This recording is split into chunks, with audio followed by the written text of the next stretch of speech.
Halo guys, assalamualaikum warahmatullahi wabarakatuh.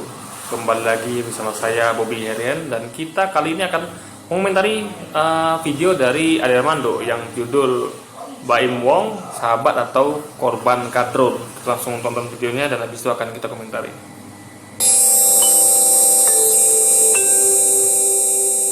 Video ini hanya untuk mereka yang punya logika. Bagi yang tidak punya logika, skip aja. Selebritis terkemuka Indonesia, Baim Wong, baru saja belajar hal penting dalam karirnya. Pelajarannya ini, jangan pernah menyinggung perasaan kadrun. Karena kalau Anda lakukan itu, serangan bertubi-tubi akan datang. Kadrun akan menggunakan segala cara untuk menyerang Anda. Sebenarnya sih apa yang dilakukan Baim biasa-biasa saja. Ketika Presiden Jokowi berulang tahun 21 Juni lalu, Baim menulis Instagram berisi ucapan selamat. Selamat ulang tahun Pak Jokowi, Presiden terbaik pilihan saya di era sekarang, tulisnya. Tetap jujur dan jangan pernah takut hadapi segala cobaan ya Pak, tambahnya. Itu kalimat Baim. Gak ada yang berlebihan dari kalimat itu. Saya malah merasa Baim sebenarnya cukup berhati-hati. Dia tidak bilang Presiden terbaik yang pernah ada di Indonesia misalnya, atau Presiden terbaik Indonesia. Dia cukup berhati-hati dengan menambahkan kata-kata Presiden terbaik pilihan saya di era sekarang. Jadi dia muji, tapi tidak berlebihan. Tapi itu saja rupanya sudah bikin marah kadrun. Sebagaimana kemudian diberitakan banyak media, para netizen kadrun pun membuli Baim. Ada yang marah-marah, ada yang bilang kecewa dengan pilihan Baim, ada yang mengancam akan meng-unfollow media sosial Baim. Baim sendiri bilang dia heran bahwa dia dibully padahal dia sekedar mengucapkan selamat. Dia sempat bilang dia tidak akan terpengaruh dengan serangan itu. Di sebuah media Baim bilang, gue mah gak mikirin bro, gak mempan, bukannya saya sombong, tapi kalau mikirin mah namanya orang bodoh. Tapi ternyata seenggak pedulinya Baim, dia akhirnya merasa perlu berkompromi. Ucapan ulang tahun Baim Wong untuk Presiden Jokowi di Instagram direvisi. Ia menghapus ucapannya yang memuji Presiden dan hanya menyisakan kalimat selamat ulang tahun. Kolom komentarnya pun ia tutup. Ia bahkan merasa perlu meminta maaf karena menimbulkan kegaduhan. Saya mau bilang maaf kalau ada sesuatu yang saya lakuin tapi menggerakkan opini kalian. Saya tidak ada niatan ke situ sama sekali. Demi Allah, kata Baim. Orang muslim tahu dong kalau udah demi Allah itu seperti apa. 0% saya ke arah situ. Saya tidak ada unsur politik sama sekali, lanjutnya. Tapi cerita tidak berhenti di situ. 2 hari kemudian, Baim mengundang Felix Xiao dan Fatih Karim untuk memberi tausiah di pengajian keluarga yang disiarkan melalui YouTube. Felix dan Fatih adalah 2 aktivis Hizbut Tahrir Indonesia yang selama ini konsisten mengkampanyekan penerapan syariah dan khilafah di Indonesia. Dalam pengajian di rumah Baim itu, Felix dan Fatih sama sekali tidak bicara politik. Tapi dengan mudah kita bisa pahami bahwa Baim sedang berusaha menenteramkan hati para penggemarnya. Dia seperti memberi isyarat pada para kadrun. Jangan risau, saya mengagumi Jokowi, tapi saya tetap mengagumi tokoh-tokoh pro-khilafah. Bagaimana ya kita sebaiknya membaca kejadian ini? Oke guys, ini saya komentar dulu, saya lupa ya, gini. Kita tahu faktanya kalau pendukung Baim Wong itu ya banyak juga yang anti Jokowi tentunya. Jadi banyak pendukung followernya Baim Wong itu adalah orang-orang yang anti Jokowi. Di sini kita tahu faktanya gitu. Nah makanya Baim Wong ini pertama dia mungkin acung-acung, tapi dia sadar, oh ternyata pendukung saya ternyata banyak yang anti pemerintah sekarang ini. Karena kita tahu memang kondisi negara kita sangat sangat suram gitu ya. Jadi Baim Wong pun tahu akan hal ini. Dia seharusnya dia tinggal di Indonesia, bukan tinggal di luar negeri gitu kan. Jadi dia seharusnya melihat bagaimana rakyat makin susah gitu, pengangguran makin banyak, BPJS naik gitu, dan lain sebagainya gitu kan. Bahkan ada beberapa artis tuh yang sampai mengeluhkan hal itu juga gitu kan. Mungkin Baim Wong nggak termasuk satu di antaranya, karena mungkin beliau hidup berkecukupan. Tapi paling nggak dia harus empati dengan kehidupan rakyat di luar sana gitu. yang tentu tidak seberuntung Baim Wong tentunya kan. Nah, jadi Baim Wong lama-lama dia akan sadar, oh ternyata yang anti pemerintah ini banyak rupanya gitu. Ternyata pendukung saya tuh banyak juga yang anti pemerintah gitu kan. Karena mereka tentu anti pemerintah karena ada sebabnya gitu. Mungkin mereka anti pemerintah itu tanpa ada sebab. Tentu karena gini guys, ini kan masalah hati. Ya, masalah pilihan. Oke, Baim Wong misalnya milih Jokowi misalnya. Tapi pendukungnya kan banyak yang tidak milih Jokowi gitu. Nah, akhirnya dia sadar.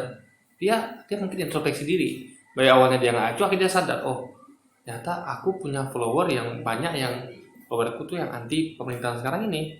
Nah, akhirnya makanya dia tahu itu. Nah, akhirnya dia sadar, akhirnya dia punya banyak penggemar yang anti Jokowi. Makanya dia akhirnya sadar itu ya, jadi dia tahu karena begitu banyak yang anti pemerintah sekarang, maka dia berusaha agar kan sekarang nih guys, semua tuh sangat sensitif gitu ya, rakyat di bawah susah loh. Ini mereka tuh sedikit aja yang ada yang mendukung pemerintah, mereka merasa itu mereka ini tidak berpihak pada mereka gitu ya. Orang-orang seperti Baim Wong, mereka merasakan itu tidak berpihak pada mereka, maka mereka langsung membuli, karena itu bentuk frustasi mereka guys ya. Bentuk prestasi mereka, kami susah nih Baim Wong, kami lagi susah nih, BPJS dinaikkan, listrik naik, gas naik, BBM naik gitu kan, harga barang pokok naik. Kenapa Anda malah dukung dia? Sementara beliaulah dan pemerintahnya yang menyebabkan kami begini gitu. Nah, itu yang pengen dikatakan oleh para follower Baim Wong gitu. Nah, Baim Wong akhirnya dia sadar, introspeksi, oh ternyata karena mungkin dia nggak merasakan, akhirnya mungkin ya, link saya nih setelah dia berdiam diri, introspeksi, menilai menilai dan menganalisis, mungkin ada benarnya ini ya. Jadi mungkin gini, dia mendukung Jokowi, mungkin dia punya sisi lain. Dia mungkin dia menyukai pembangunan infrastruktur mungkin, tapi dia lupa. Padahal Baim Wong ini setahu saya dia suka membantu rakyat kecil loh guys. Dia selalu tahu ada begitu banyak rakyat yang dibantu dia, ada begitu banyak rakyat yang susah gitu. Dia berhadapan langsung face to face dengan rakyat susah ini gitu. Nah, masa sih dia nggak lihat di lapangan tuh bagaimana gitu. Oke lah, dia suka sama pembangunan infrastruktur misalnya yang dijalankan pemerintah sekarang ini, tapi dia harus lihat rakyat itu nggak butuh itu ya kan. Rakyat nggak butuh tuh, rakyat butuh bahan-bahan pokok murah ya kan, biaya hidup murah, itu yang dibutuhkan, bukan infrastruktur itu. Karena yang menikmati orang-orang paling seperti Baim Wong dan lainnya, rakyat kecil tuh nggak menikmati itu guys. Nah, akhirnya Baim Wong sadar ya kan, yang pilihan dia untuk menyukai pemerintah sekarang ini karena pembangunan infrastrukturnya, tapi itu menyinggung rakyat yang frustasi karena tidak diperhatikan pemerintah. Akhirnya dia sadar dan dia akan mencoba untuk menetralkan itu semua. Lalu dia memanggil lah Ustadz Erick Xiao dengan Ustadz Fatih gitu kan, sebagai yang dianggap itu mungkin perwakilan dari kubu yang anti pemerintah gitu. Karena tentu HTI dan Khilafah kan dibubarkan pemerintah gitu. HTI kan tentu ini simbol anti pemerintah yang paling sesuai gitu. Karena HTI dibubarkan pemerintah, pasti mereka itu sangat terpukul akibat dibubarkan pemerintah. Padahal mereka bukan komunis gitu kan. HTI adalah organisasi yang legal ya, sudah lama berdiri guys. Bahkan sejak era pemerintah sebelumnya itu udah berdiri, tapi tidak pernah dibubarkan gitu. Tiba-tiba sekarang dibubarkan. Jadi makanya Baim Wong tuh itu sebagai simbol dia untuk minta maaf. Dan dia juga minta maaf kan karena dia sadar akhirnya. Ya kan, mudah-mudahan dia dikasih hidayah oleh Allah ya, dia sadar kalau kita tuh yang penting itu bukan pembangunan infrastruktur ya kan, itu penting, tapi nanti step berikutnya yang penting itu sekarang itu adalah bagaimana mensejahterakan rakyat, dan itu bukan melalui pembangunan infrastruktur, bukan, banyak hal yang harus dibenahi ya, dengan memberikan subsidi pada rakyat lalu agar rakyat itu sejahtera sehingga bisa memberikan pajak yang lebih tinggi pada pemerintah, lebih banyak pada pemerintah kan. Ini rakyatnya sejahterakan dulu, nanti pembangunan akan mengikut dengan sendirinya. Kalau yang dengan sejahtera, gimana pemerintah membangun? Masa pemerintah membangun infrastruktur di tengah penderitaan rakyat? Itu kan namanya nggak sinkron. Kita punya infrastruktur bagus, tapi rakyatnya susah. Ini kan nggak make sense gitu. Makanya sejahterakan rakyat, nanti rakyat yang sejahtera itulah yang akan memberikan pajak lebih kepada pemerintah, dan pemerintah bisa bangun infrastruktur kemudian, gitu. Bukan sekarang. Gitu. Sekarang ini yang perlu bangun itu adalah infrastruktur pokok. pokok tuh dalam artian ya yang penting-penting saja gitu, yang betul-betul dibutuhkan masyarakat.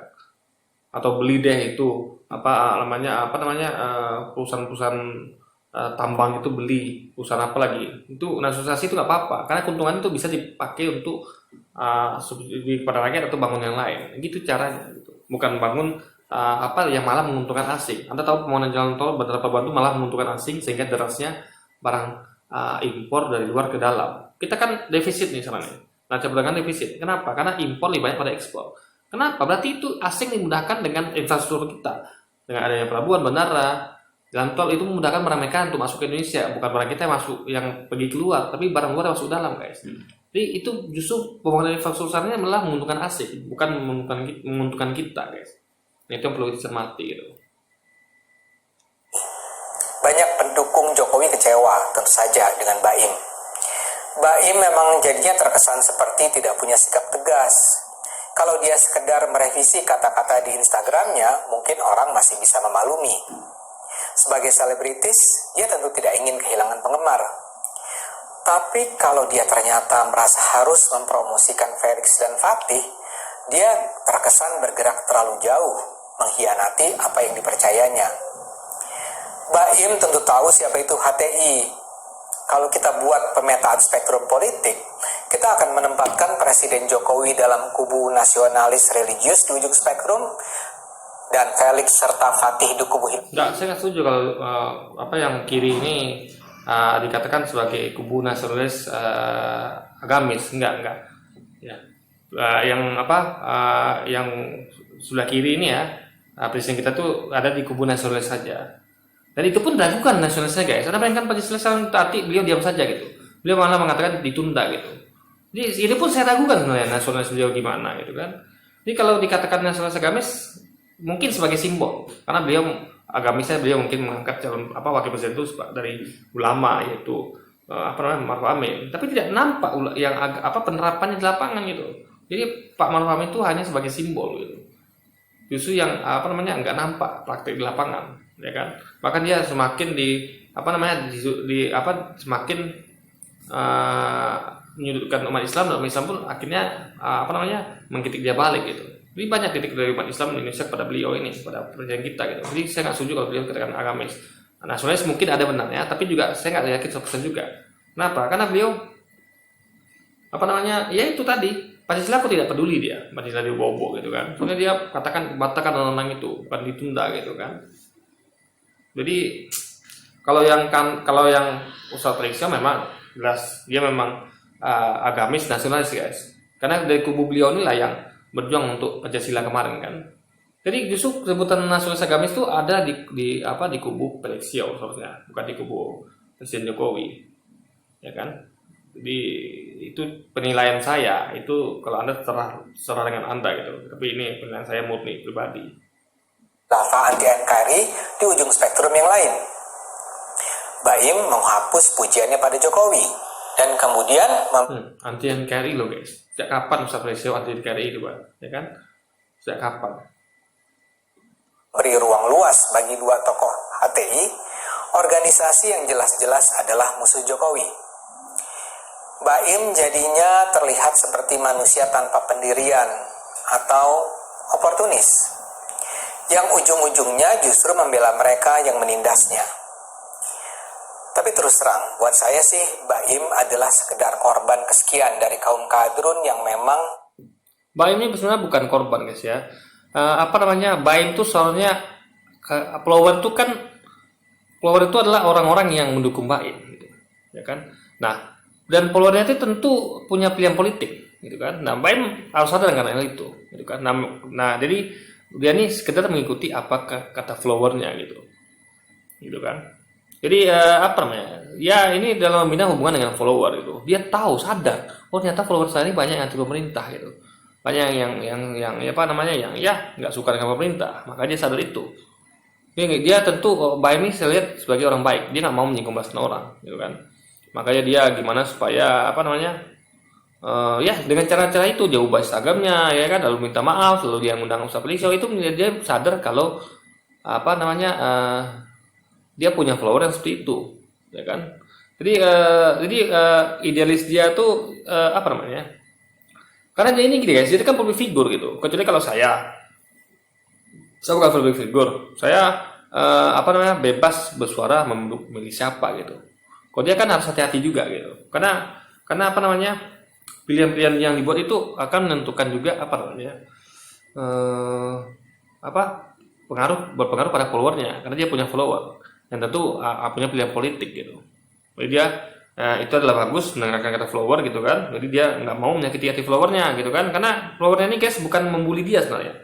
Followernya ini kan punya apa ya? Punya pendapat. Jadi kalau menurut mereka kok Pak Im seperti ini ya? Apa nggak lihat kami susah di bawah gini?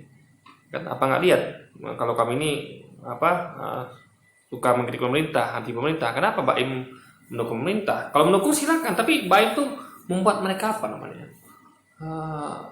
Pak Im ini membuat mereka nih Pak Im ini apa namanya ini ya?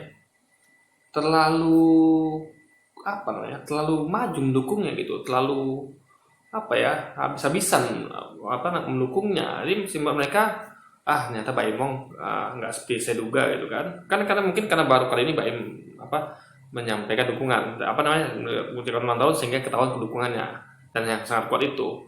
Makanya mereka publik mungkin pendukungnya baru melihat sekarang, akhirnya mereka sadar ternyata Mbak Imong mendukung Jokowi, kami kecewa lah. Itu kan wajar ketika ada pendukung kecewa itu wajar guys. Jadi sekali lagi nggak bisa dikatakan mereka membuli Mbak Imong, nggak bisa, karena mereka tentu punya hati. Karena dengan hatilah mereka mendukung Mbak Imong gitu. Kalau mereka nggak punya hati, mereka nggak bakal dukung Mbak Imong gitu. Mereka jujur aja siapa sih Mbak Imong. Tapi karena mereka punya hati, mereka cinta dengan Mbak Imong karena melihat aksinya mungkin kan, karena dia aksinya yang luar biasa kita nilai kan, saya salut pada Mbak Imong. Nah mereka tentu menilai dan mereka tentu kecewa. Ternyata Mbak Imong itu karena gini guys, Mbak Imong kan orang kecil deh, orang susah. Nah, sementara yang dukungnya tidak seperti itu. Nah itu jadi itu bisa dikatakan saya setuju dengan pendapat ada yang mengatakan itu termasuk tingkah munafik. Anda melakukan aksi ini, tapi yang didukung tidak melakukan aksi itu. Yang didukung lebih peduli pada infrastruktur. Dengan apa? Makanya terbukti dia mencabut pemerintah sekarang kan mencabut subsidi. Semuanya cabut subsidinya kan, bahkan harga kan naik, BPJS naik. Jadi nggak sesuai dengan apa yang dilakukan Mbak Imong gitu. Jadi Mbak Imong nih memilih sesuatu yang berbeda dengan tipikal dia gitu. Makanya wajar pendukungnya kecewa. Mbak Imong seperti ini kok, ya dukungnya seperti itu, nggak nyambung gitu, nggak relevan. Maka mereka terkejut, Mbak Imong kok seperti ini gitu. Akhirnya mereka melakukan kecewaan. Kecuali kalau misalnya gini, Jadi Mbak Imong nggak seperti itu deh, dia nggak membantu rakyat miskin gitu kan, nggak suka bantu orang-orang banyak gitu kan. Nah, itu mereka melihat Mbak Imong seperti itu, tapi ini aneh, Mbak Imong yang seperti itu kok bisa mendukung yang seperti ini gitu. Nah itu membuat mereka terkejut. Saya juga pertama terkejut ya, Mbak Imong kok seperti ini gitu kan, berbeda dengan karakternya yang suka menolong, yang suka peduli sama rakyat kecil.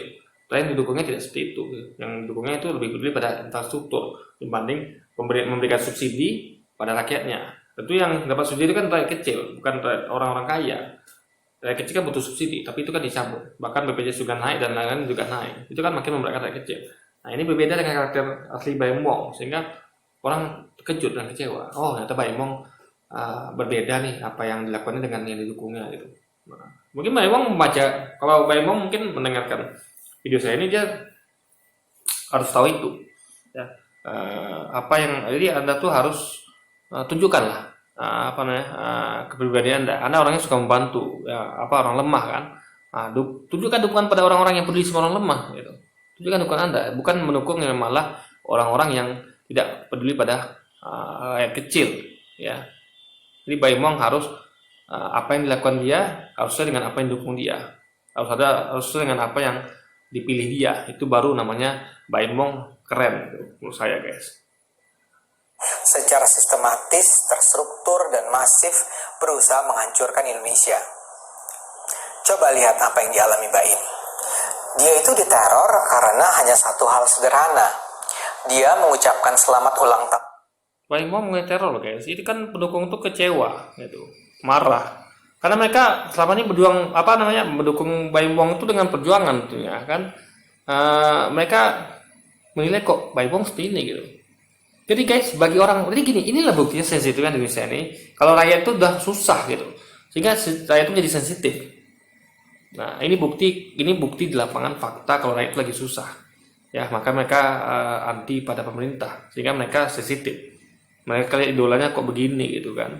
Jadi mereka pengen lah idola itu mereka pengen idolanya itu mengerti mereka. Nah, kalau mereka nilai idolanya nggak mengerti mereka, ya mereka tentu kecewa dan mereka protes. Itu bukan suatu bentuk teror menurut saya gitu. Karena mereka tentu ekspektasi mereka kepada Baim Wong itu tinggi. Ketika Baim Wong melakukan sesuatu hal di luar ekspektasi mereka, membuat mereka menjadi kecewa.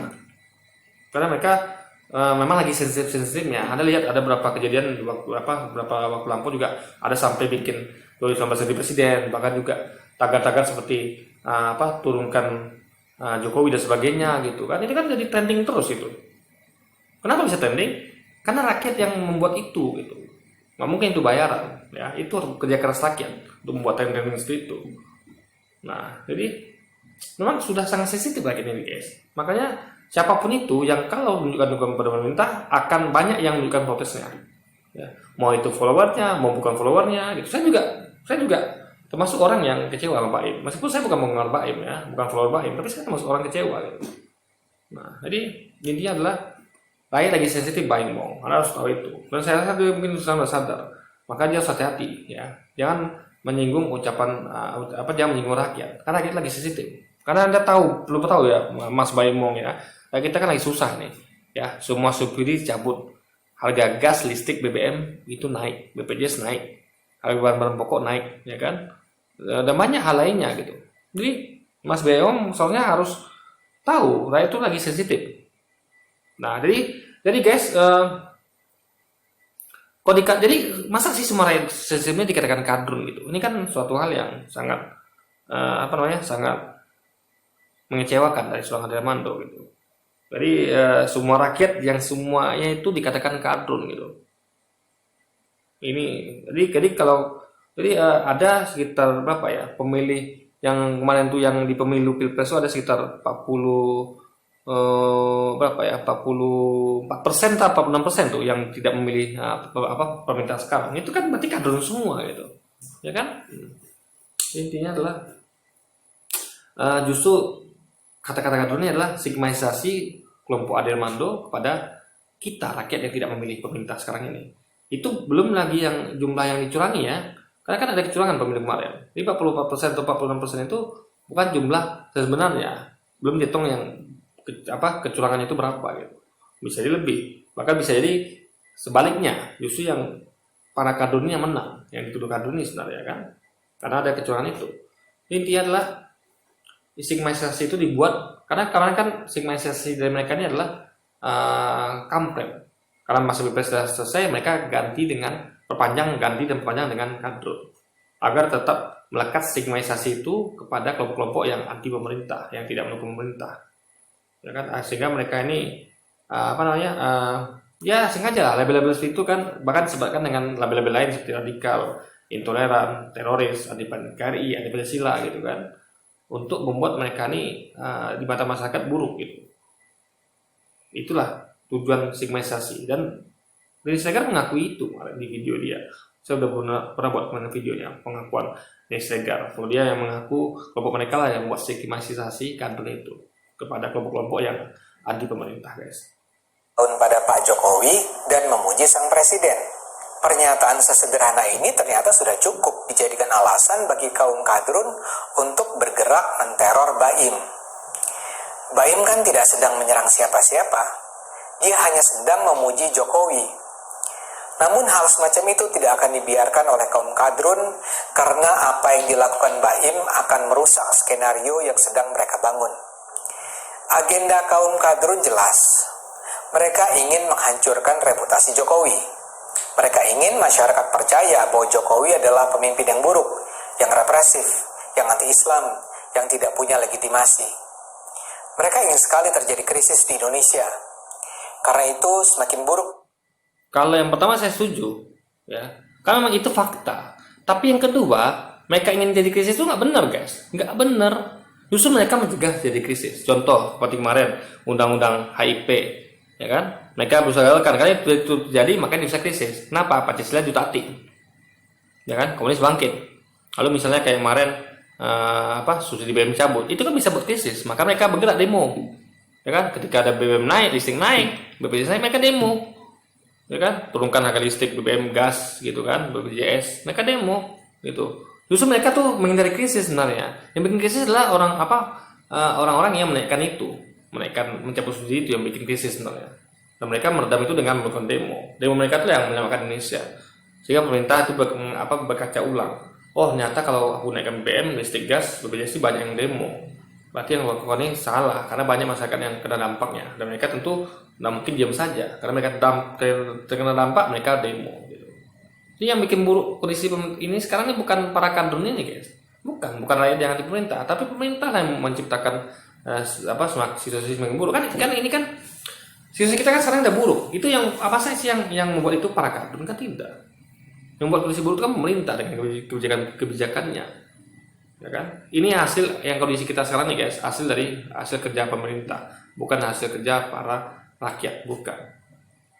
Nah, kita sekarang berada di tahap, ya Anda lihat lah, ya kita sekarang sangat buruk sekali semuanya, ekonomi, ya pekerjaan segala macamnya, tingkat hutang, ya kan, suku bunga, dolar, ya kan, dan itu semua akibat dari kinerja pemerintah, nggak ada hubungan sama rakyat. Kondisi di Indonesia, mereka akan semakin bahagia. Dalam hal COVID-19 misalnya, mereka ingin Indonesia tercatat sebagai salah satu negara yang memiliki penanganan COVID-19 terburuk di dunia. Mereka berharap jumlah korban orang meninggal akibat COVID-19 terus meningkat. Mereka berharap krisis. Ini jelas fakta yang salah, guys. Justru kami ingin ekonomi membaik. Kami ingin penanganan COVID itu baik, makanya kami sarankan lockdown, tapi tidak didengar pemerintah, gitu kan? Negara lain tuh lockdown, guys, ya kan? Dan ketika mereka new normal, mereka wajar new normal, mereka sudah lockdown, mereka sudah kejangan ikat pinggang. Jadi ketika mereka lepas ikat pinggangnya, wajar. Kita nggak lockdown, PSBB pun main-main, lalu mau ikutan new normal, ini kan nggak make sense namanya. Kita nggak kejangan ikat pinggang, tapi kita lepas ikat pinggang, itu kan nggak make sense, ya kan? Jadi intinya adalah kita ikut-ikutan mencontoh ketika mereka ini normal, tapi kita tidak ikut ketika mereka lockdown gitu. Sebenarnya kan kita pengen Indonesia ini COVID ini penanganan bagus dengan lockdown. Jadi jelas Pak Kadun ini bukan pengen Indonesia ini korban meninggal lebih banyak, lalu yang korban meninggal lebih banyak. Enggak, mereka pengen jumlah korban itu ditekan, makanya solusinya lockdown. Tapi kan didengarin pemerintah. Lalu krisis ekonomi memburuk. Tidak, mereka ingin ekonomi ini baik. Maka mereka nilai pemerintah sekarang itu nggak bisa menangani ekonomi.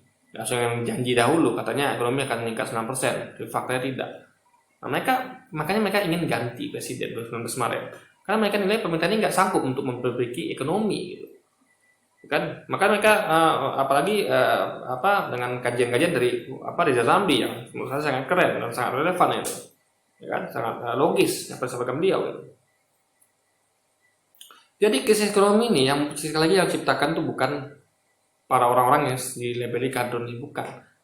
Kalau kita ekonomi memburuk, krisis ekonomi memburuk, penanganan COVID-19 itu memburuk, itu bukan dari salahnya para kadrun ini, guys, tapi dari salah pemerintah. Karena pemerintah lah yang bekerja, kan. Kita rakyat cuma menonton. Dan ketika pemerintah kita nilai nggak bagus, ya kita pengen ganti atau minimal kita demo, gitu. Nah, jadi sekali lagi salah kalau kita berharap krisis ekonomi memburuk, tidak. Kita pengen ekonomi membaik, makanya kita solusinya adalah besok jangan pilih ini lagi ketika pemilu ke depannya, gitu, ya kan? Atau kita nasihatin terus, gitu, kita demo terus. Demo itu kan bentuk nasihat, demo. Kalau kita nggak peduli, kita nggak bakal demo, karena kita peduli pada beliau, maka kita demo. Kita pengen sampaikan suara, Pak jangan begini Pak, jangan begini Pak, Bapak susah begini, kan itu fungsi demo seperti itu. Jadi demo itulah giroh kita untuk membuktikan, menunjukkan kalau kita tuh pengen Indonesia lebih baik lagi. Maka kita demo. Kalau kita nggak peduli ya kita diam-diam saja. Ngapain kita demo? Biar aja hancur ekonomi ini, gitu kan? Biar aja COVID buruk. Kita demo tuh menunjukkan kalau kita peduli negeri ini. Ini secara penanganannya ini salah ekonomi kita nih. Cara penanganan kita salah. Cara penanganan ekonomi kita salah nih. Maka kita demo. Kita nasihati pemerintah. Kita ingatkan pemerintah. Kenapa? Karena kita sayang negeri ini. Kita berharap krisis ekonomi ini berlalu. Kita berharap penanganan COVID ini baik. Makanya itulah tujuan demo. Bentuk kepedulian kita. Kalau nggak, kenapa kita demo? Bagus kita di rumah aja tidur, biar aja negara ini hancur, gitu kan? Tapi kan tidak. Kita bergerak untuk mengingatkan pemerintah karena pemerintah terbukti tidak bisa mengangkat ekonomi. Janjinya tuh tidak terpenuhi, guys. Penanganan COVID pun kita lihat sekarang ya, juga ini menurut saya cukup lumayan buruk ini, guys. Makanya itu kita demo untuk gunanya mengingatkan pemerintah, bukan untuk membuat negara lebih hancur, tidak. Justru yang buat negara hancur ini adalah orang-orang yang diam melihat ini semua. Dia tahu seperti ini kondisinya tapi mereka diam. Itulah mereka yang ingin negara ini hancur gitu. Karena salah penanganan gitu kan. Kalau tidak, kita melihat ini salah penanganan, maka kita ingatkan, nasihatin, kalau mau ya kita besok jangan pilih pemimpin ini lagi. Selesai. Sekali lagi yang semua final dari Ramadan ini sekali lagi tidak terbukti semuanya, guys. Ekonomi memburuk. Ini semua akan melahirkan krisis kepercayaan pada pemerintah Jokowi. Dan itu Masalahnya sudah terjadi ya, itu sudah terjadi. Buktinya Baim Wong itu banyak pendukung yang protes. Itu berarti sudah terjadi sekarang. Ya, bukan belum terjadi, sudah terjadi. Makanya ada jargon main tuh 2019 ganti presiden, ya kan? Lalu lagi tagar-tagar turunkan Jokowi dan segala macam. Itu sudah terjadi. Jadi bukannya belum terjadi, tapi sudah terjadi. Ini apa yang mereka harapkan tidak terwujud. Survei demi survei menunjukkan rakyat tetap percaya pada Jokowi. Krisis ekonomi masih terkendali dan tragedi COVID-19 juga tidak tercipta. Karena itu satu-satunya jalan yang harus ditempuh kaum kadrun adalah korban sekarang udah 50.000, ya kan? Dari dulu 2.000 loh padahal, 20.000 ke 50.000. Udah sampai sama dengan Italia. Italia kan 60.000 kan. Ya kan? Jadi intinya adalah apa saya katakannya? Dan ini lama loh, guys. Selesainya lama loh. Kita kasusnya nggak turun-turun nih, kayaknya terus bertambah gitu kasusnya. Jadi saya aja udah berapa bulan di rumah kan ya, guys. Gara-gara hal ini gitu kan. Makanya kita pengen main dulu lockdown biar cepat selesai. Saya bisa kerja lagi, yang lain bisa kerja lagi gitu. Itu makanya kita gencar kampanyekan lockdown. Karena kita pengen ini, karena gini guys, corona itu kan lawan bersama, ya kan? Senjata paling ampuh untuk lawan corona adalah lockdown.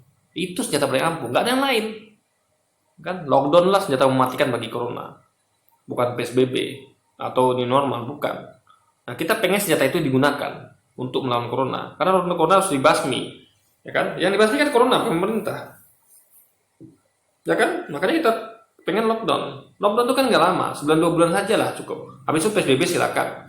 Minimal kita patahkan tuh serangan corona ini dengan lockdown agar coronanya mati kutu gitu. Tapi kan tidak didengarkan pemerintah. Akhirnya kita berlama-lama kita hidup dengan corona kayak nggak kelar gitu, dan bahkan nggak ada tanda-tanda penurunan gitu kan. Ini yang membuat kita susah untuk melanjutkan pekerjaan kita, guys. Gencar kampanye yang membuat masyarakat percaya bahwa Indonesia berada dalam kondisi terburuk dan Jokowi adalah orang yang paling bertanggung jawab atas krisis tersebut. Fakta tidak penting, yang penting image.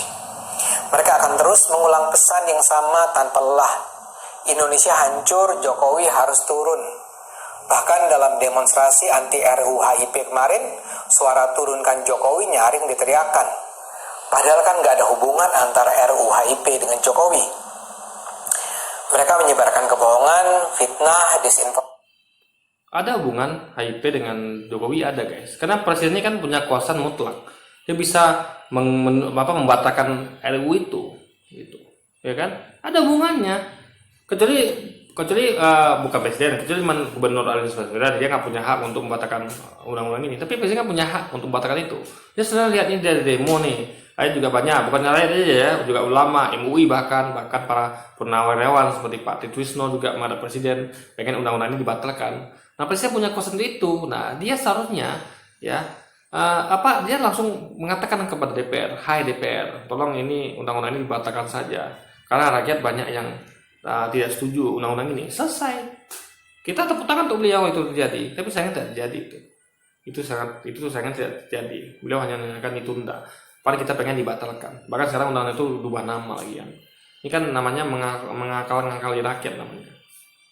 Menunda dan mengubah nama. Jadi mereka pengen itu tetap jalan, tetap goal gitu, dan kita harus kawal dan harus tetap waspada guys. Informasi. Dan suara itu disebarkan bukan lagi hanya oleh orang seperti Rizik Sihab, tapi juga oleh kelompok-kelompok masyarakat sipil dan para influencer sakit hati yang sebenarnya berada di kubu yang sama sekali nggak punya kesamaan ideologis dengan kaum pro syariah misalnya. Mereka bersatu meneriakan kebohongan anti Jokowi. Nah, orang seperti Baim Wong merusak. Itu artinya semua udah merata gitu. Jadi mereka ini kan rakyat. Jadi sekali lagi terbukti ya, Finan ada mana nih mental guys, mental. Karena semua rakyat sekarang udah bersatu, udah merata. Keluh kesah kepada pemerintahnya sudah merata gitu. Bukan hanya kelompok 212. Dan itu menurut saya sudah lama terjadi gitu. Dan banyak masyarakat yang sadar gitu, karena mereka kena imbasnya, dampaknya. Maka mereka ikut bersuara gitu. Ya, mereka kena imbasnya, dampaknya. Kurang ngapain mereka ikut-ikutan gitu kan? Karena mereka merasakan, saya juga merasakan gitu. Saya ada berapa bulan yang dirumahkan gitu kan, nggak bisa menafkahi keluarga saya. Jadi saya harap pemerintah cepat bereskan ini corona gitu. Serius sih, jangan ini normal dulu lah, jangan dulu. Ya, tuntaskan corona ini, karena corona musuh kita bersama. Ya, corona ini yang membuat kita nggak bisa kerja gitu. Skenario ini, Baim dengan segenap kenaifannya dan kejujurannya memuji Jokowi. Maka Baim harus dibungkam. Ada pengorganisasian netizen untuk menyerbu Baim.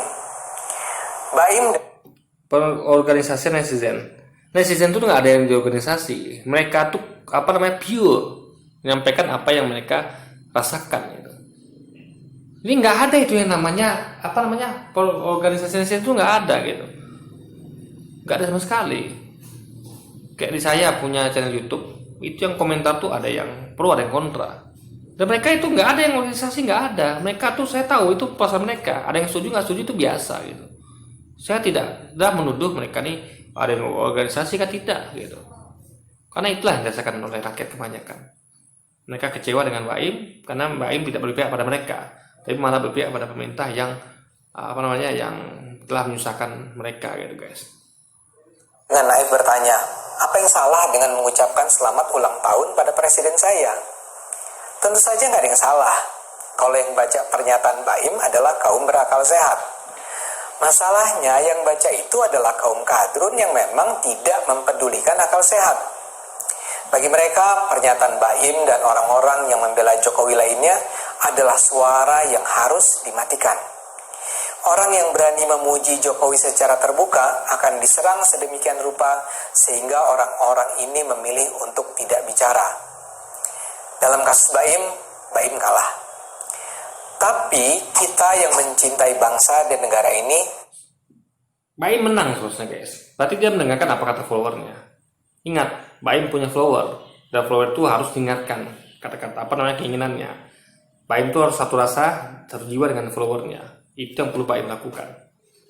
Karena dia tentu butuh follower, dia butuh pendukung gitu kan. Dia nggak bisa menafik gitu. Dia pasti butuh pendukung. Ya kan? Nah, makanya dia nggak mungkin mengecewakan pendukungnya gitu. Dia sebenarnya sadar apa dasarnya oleh pendukungnya gitu. Nah, mungkin itulah bentuk mungkin Allah memberikan kepada dia hidayah dan dia akhirnya sadar kalau yang dilakukan itu salah gitu. Akhirnya dia minta maaf dan akhirnya dia meluapkan bentuk minta maaf itu dengan mengundang Ustadz Felix Xiao dan Ustadz Fatih guys. Tidak boleh pernah menyerah. Kaum kadrun itu tidak punya akal sehat. Kita berakal sehat. Dan percayalah, dengan akal sehat, kita akan bisa mengalahkan mereka kaum penjahat. Tengok. Rakyat yang protes itu dikatakan kaum penjahat guys. Padahal mereka ini korban gitu. Coba pikir. Yang protes itu kan rakyat yang merasakan dampak akibat pencabutan subsidi, kenaikan harga gas, listrik, BBM, ya kan, kenaikan harga BPJS, apalagi kenaikan harga barang pokok, dolar naik, utang makin naik pemerintah gitu kan.